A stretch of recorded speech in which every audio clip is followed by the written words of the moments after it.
Good morning, beautiful people. It's another glorious day, and I'm here to make sure you started off right with the biggest news, the juiciest headlines, and just the right amount of, well, let's just call it spice. Grab that coffee, sit back, and let's get into it. First up, the White House is feeling the heat, literally. President Trump's address to Congress last night had everything: bold claims, rowdy interruptions, and enough tension to make even a reality show producer say, okay, maybe tone it down a bit. The president doubled down on his new tariffs against Mexico, Canada, and China, saying they'll make America rich again. Meanwhile, economists are gripping their spreadsheets like a lifeline, warning that a global trade war could cause major price hikes.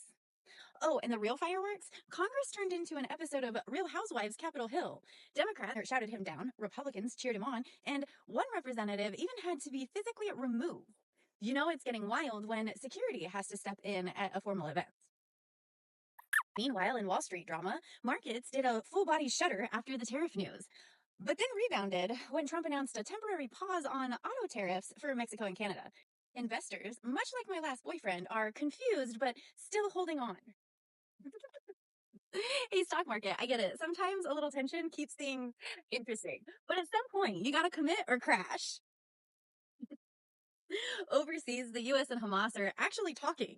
For years, the US has refused direct communication with Hamas, labeling them a terrorist organization. But with Israel's war in Gaza escalating and negotiations stalling, the Biden administration, the Trump administration, oops, old habits die hard, is officially holding talks to discuss hostages and a ceasefire.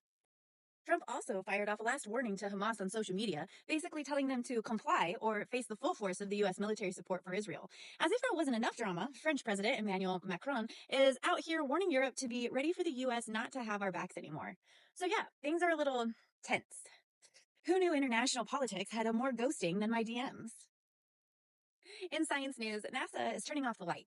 NASA's twin Voyager probes, aka the little spacecraft that could have been exploring interstellar space since 1977, but now to conserve power, they're shutting down some of their instruments. Think of it like turning off the AC in a 100-year-old house. Things might hold together, or they might just start falling apart.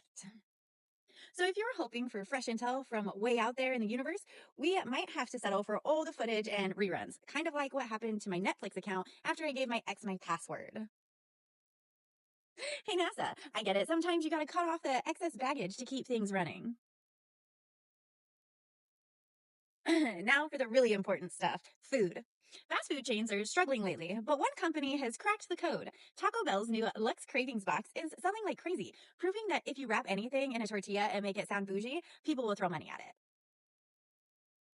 Meanwhile, one couple went on vacation to Italy to save their marriage, and instead the wife fell in love with her tour guide. Oof, I mean, at least she got a happy ending, right? Look, ladies, if you're gonna fall for someone new, at least do it with a stunning view and a glass of Italian wine in hand. And finally, breaking fashion rules. Big name designers are taking risks at Milan Fashion Week, stepping outside the box with daring new styles. Some call it high fashion, others call it a Halloween experiment gone wrong. Either way, people are talking. And speaking of style, today's outfit, custom tailored for maximum impact. That's all for now, my loves. Keep your heads high, your opinions spicy, and your mornings as bright as my, well, let's just say attitude. I'll see you bright and early tomorrow for more news, drama, and just the right amount of flirtation.